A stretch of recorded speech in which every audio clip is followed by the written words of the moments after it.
Excel-თან მუშაობის დროს ჩვენ ხშირად გვიხდება დიდი რაოდენობის ტექსტის მონიშნა. შეიძლება რა თქმა უნდა მივიყვანოთ მაუსი, დავაჭიროთ, გადავატაროთ გარკვეულ არეზე და ვხედავთ, რომ მოინიშნება ტექსტი. თუმცა ყოველთვის ასე ადვილი არ არის. შეიძლება გვინდოდეს დიდი რაოდენობის ტექსტის მონიშნა, შემდეგ გადავატაროთ მაუსი და დოკუმენტი შეიძლება უბრალოდ გაიქცეს და ხელი შეგვიშალოს მუშაობაში. შეგვიძლია მოვიქცეთ ამ შემთხვევაში მარტივად. მივიყვანოთ მაუსი ბოლო უჯრასთან, დავაჭიროთ მასზე, შემდეგ მივიყვანოთ პირველ უჯრასთან, დავაჭიროთ კლავიატურაზე Shift ღილაკს, დავაჭიროთ მაუსზე და ვნახავთ, რომ მოინიშნება ყველაფერი ამ ორ უჯრას შორის. ანუ Shift-ის საშუალებით ხდება გარკვეულ უჯრებს შორის მონიშნა ტექსტის, ციფრ მონაცემების თანმიმდევრობით.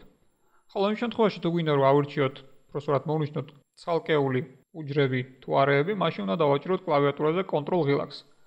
მაგალითად მოვნიშნავ ამ ნაწილს, შემდეგ დავაჭირ კლავიატურაზე Ctrl ღილაკს და დავიწყებ სხვა უჯრების მონიშნას. შეიძლება მოინიშნოს იგივენაირად ცალკეული სვეტები და ცალკეული რიგები. მაგალითად თუ დავაჭერ ამ სვეტს, შემდეგ კლავიატურაზე დავაჭერ Ctrl ღილაკს და დავაჭერ სხვა სვეტებს, ნახავთ რომ მოინიშნება ისინი. შემიძლია გავამსხვილო ისინი, ან რაიმე სხვა ოპერაციის ჩასატარებლად შეიძლება გამოვიყენო. იგივენაირად შეიძლება მოვიქცეთ, რა თქმა უნდა, რიგების შემთხვევაშიც. მოვნიშნავ ერთ რიგს, შემდეგ კლავიატურაზე დავაჭერ Ctrl ღილაკს და მოვნიშნავ სხვა სვეტებს. ან შეიძლება მოვნიშნო გარკვეული უჯრებიც კი. ხოლო Shift-ის დაჭერის შემთხვევაში მოხდება მონიშნა თანმიმდევრობით.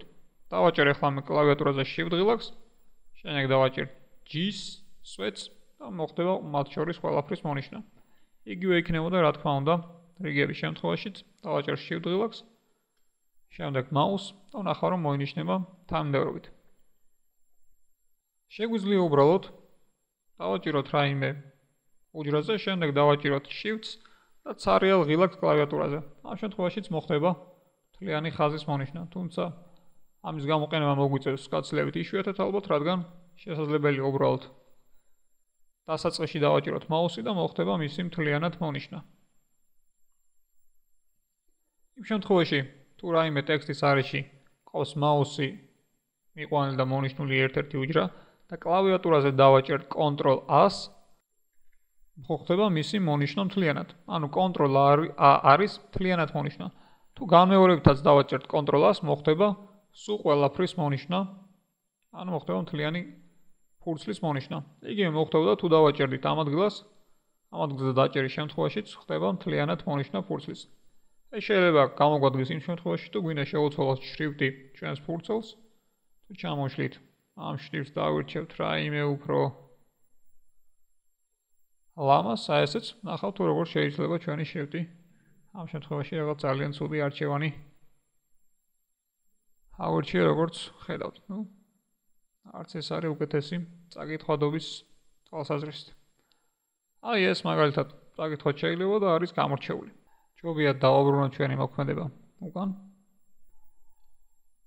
და დავამატოთ.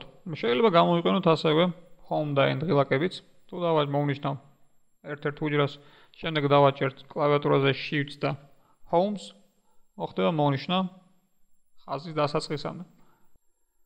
ასევე შეგვიძლია გამოვიყენოთ End ღილაკით. იმ შემთხვევაში თუ დავაჭერ ერთდროულად Ctrl-Shift და End ღილაკს, მოხდება მონიშნა დოკუმენტის ბოლომდე. ამ შემთხვევაში M უჯრაში მაქვს ცვლილება შეტანილი, ამიტომ დოკუმენტის ბოლოს ჩათვალა ეს. იგივენაირად შეგვიძლია გავაკეთოთ, დავაჭეროთ კლავიატურაზე Ctrl-Shift, End და Home და მოხდება მონიშნა დოკუმენტის დასაწყისამდე. ესეთი მონიშნის ოპერაციების შესრულება ჩვენ გაგვიადვილებს დიდი რაოდენობის ტექსტის მონიშნას და შესაბამისად მუშაობას გაგვიადვილებს Excel-ის დოკუმენტთან.